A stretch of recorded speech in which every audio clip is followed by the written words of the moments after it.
Hey everybody, how's it going? It's the Daily Shooter, and this video is going to be a little bit different. This one's actually a viewer request. We're going to be taking a look at the camera equipment that I use to run this channel and some new equipment that I recently acquired.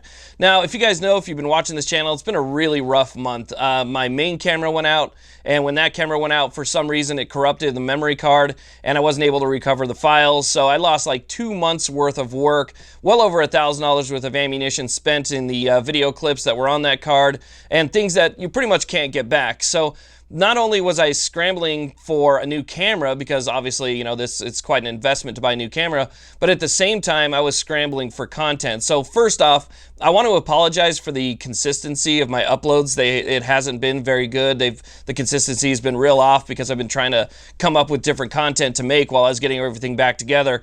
And also, I want to apologize for the quality of the videos that have been coming out as well. The quality has not been to where I want it. I expect the quality to be at a certain level, and it just wasn't there because I had to kind of rush to try and get things out. So for that, I apologize, but look, we got everything back now. We got multiple cameras in-house and ready to go. Everything is back and set up, so the video should be getting back to, you know, standard order by this point.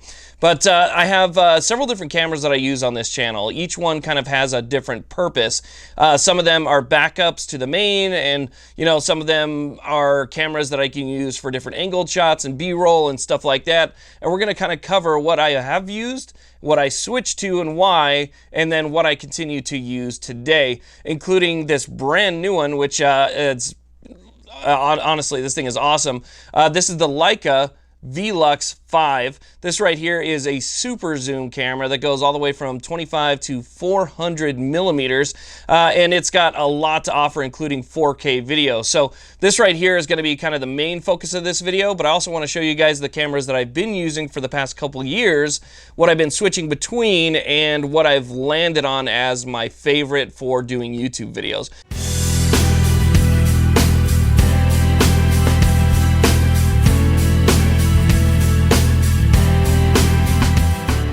Okay, so let's go and start by taking a look at the latest addition to my camera family, which is the Leica V Lux-5. Now, when I bought the new main camera that you guys are watching right now, I decided that this time I'm going to have a dedicated backup camera. In case something happens again, it'll be kind of like a seamless transition. Now, I could have bought, you know, two of the same type of camera, but the camera that you guys are watching right now is actually a dedicated video camera, and this one right here does both video and still photo. So I wanted something that would kind of add a little bit of something to it. And this thing's ended up being so nice that I don't even really consider this a backup camera. This could be just a secondary main camera.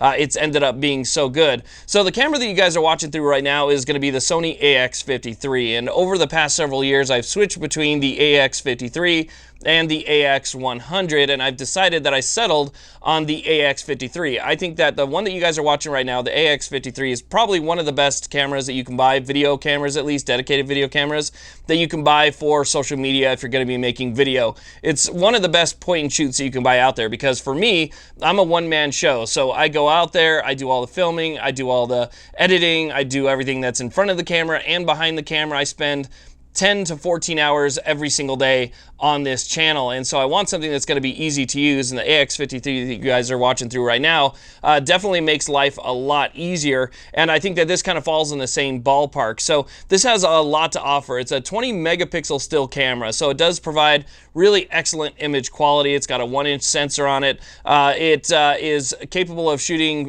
video in 4K. As a matter of fact, you can actually take 4K video or photo stills with this as well.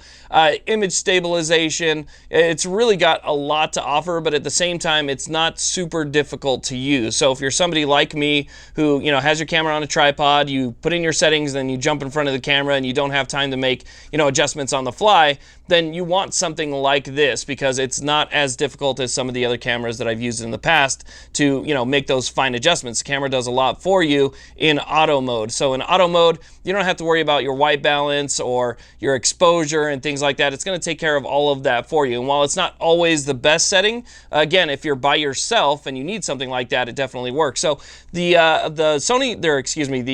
V Lux-5 is what's considered a bridge camera. So it's like a bridge between your standard consumer camera to a prosumer or even a professional style camera. Now, some of the cameras that I've used in the past that just ended up being a little bit too cumbersome to use, especially even as a backup camera, are going to be like my Nikon D5500 here. The D5500 is a great camera. The only issue that I've had with this camera is the fact that obviously you're going to be using multiple lenses. So if you want to change, different perspectives and what you're looking at, you're going to have to go through different lenses. And I'm not always in the cleanest environment, and so that can cause a problem when you're taking this off and putting another lens on.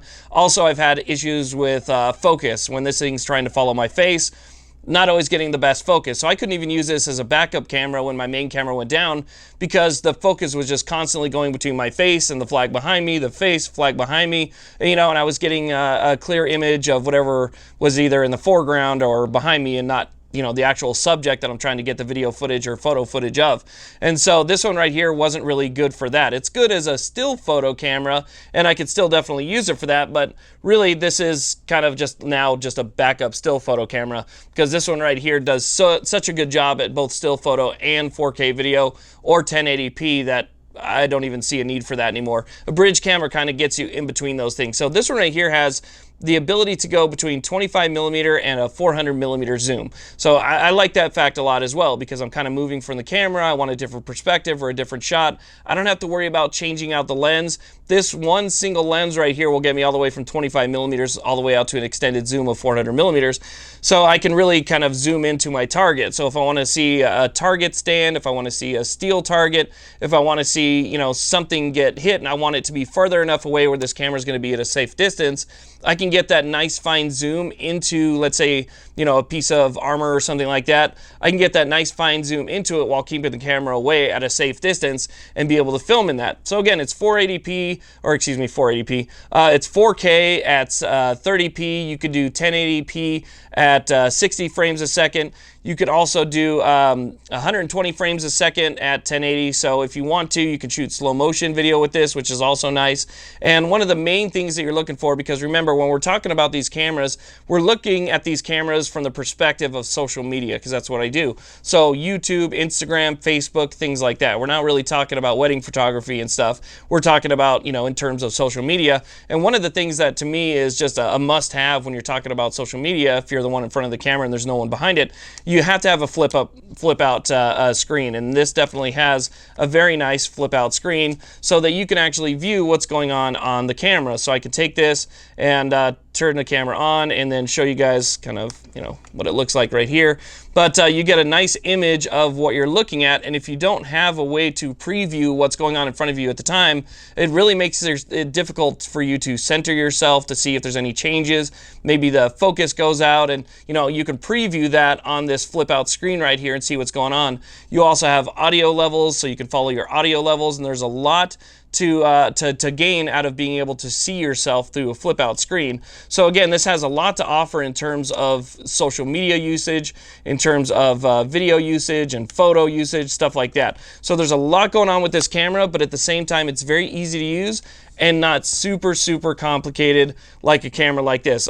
Now, I do want to mention that I got this from Optics Planet, and yes, my discount code actually does work for this. I'll be able to have links down below to this item if you guys are interested, and to the other cameras that I use as well. I always post links to all my video equipment down below so you guys can see not only what I use, but usually where I get it from as well. A lot of my other cameras are going to be coming from Amazon, and yeah, that's just where I find the best prices on them. The Sony AX53 that you guys are watching through right now, I get that one on Amazon, as well as my filters, memory cards, and stuff like that. So all the links for that will be down below as well. But if you want a discount code on this one right here, again, check the links and you can use the discount code over there at Optics Planet. Now, this is a Leica. Leicas are great cameras. They hold their value very well. So if you're going to be using something, you decide one day you're going to want to upgrade, Leica, you can always almost get a majority of your money back. That's just the way that Leicas have been. Leicas are a very collectible camera as well. So just having that tag on there, having the name Leica attached with the camera is definitely a good thing. So resale value on this thing is going to be pretty good as well.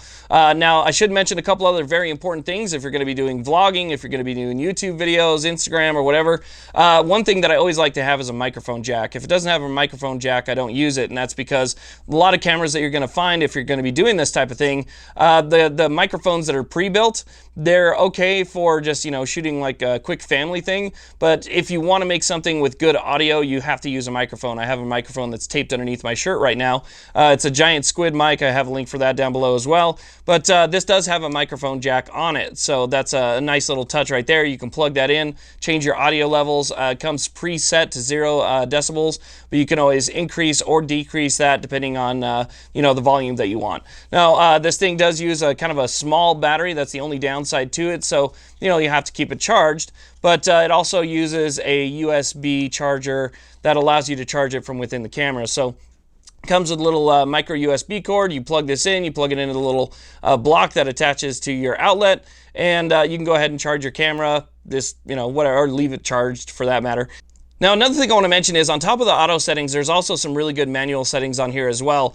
Very easy to use dials. The on-screen display is very easy to navigate. You can completely personalize this. You can change all of the settings manually, so you don't have to worry about just, you know, your point and shoot stuff. If you want to get down and get the photo that you want, or even shoot in RAW, you can shoot in RAW with this camera. So you have a lot of control over the image that you're getting, both in video and in photo. So there's a lot going on here. Again, it's very easy to use. The user interface is easy to scroll through, both with the touchscreen or with the buttons that are located on the back right here, autofocus, manual focus, and like I said before, it also has image stabilization. So there's a lot going on with this camera, but I can tell you right now, the image quality, both for video and photo, is fantastic, and I've been really impressed with it so far. So for those people on Instagram that were asking me what I thought about this camera, 100% I would recommend it. If this is going to be your main camera, this could easily be your main camera. If this is a backup camera, it's a fantastic backup camera.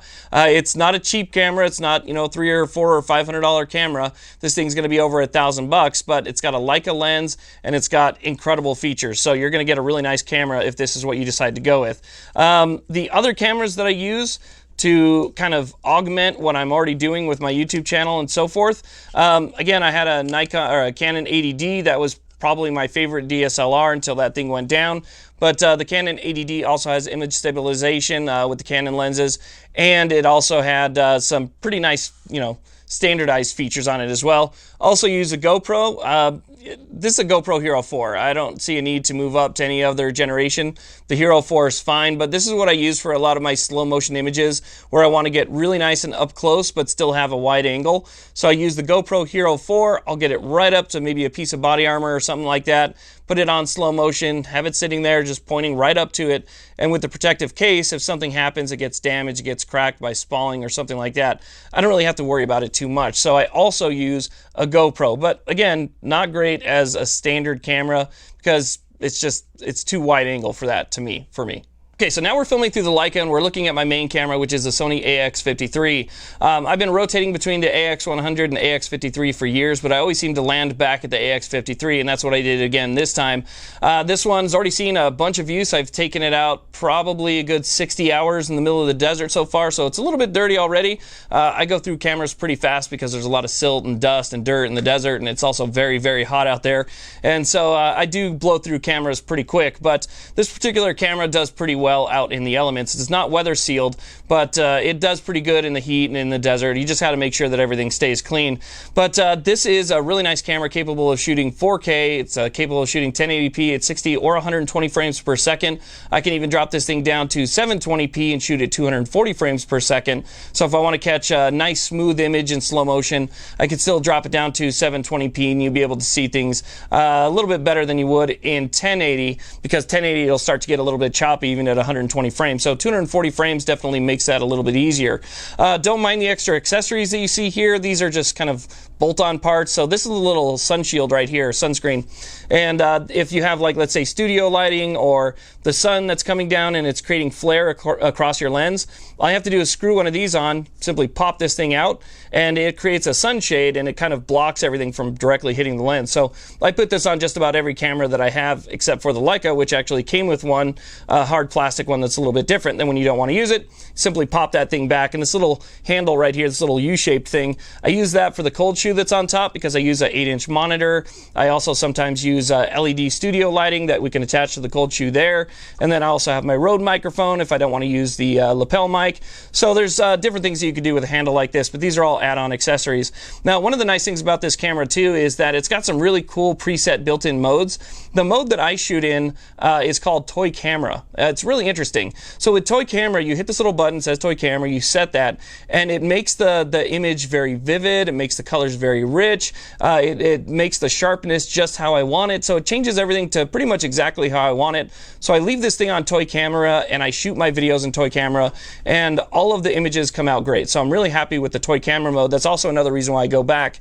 I just love the way the images look in that Toy Camera mode. Now, the other cool thing is the battery lasts a long time on this thing. It is rechargeable through the camera, so you just plug in the camera, it'll charge the battery through the camera. You don't need an external battery charger.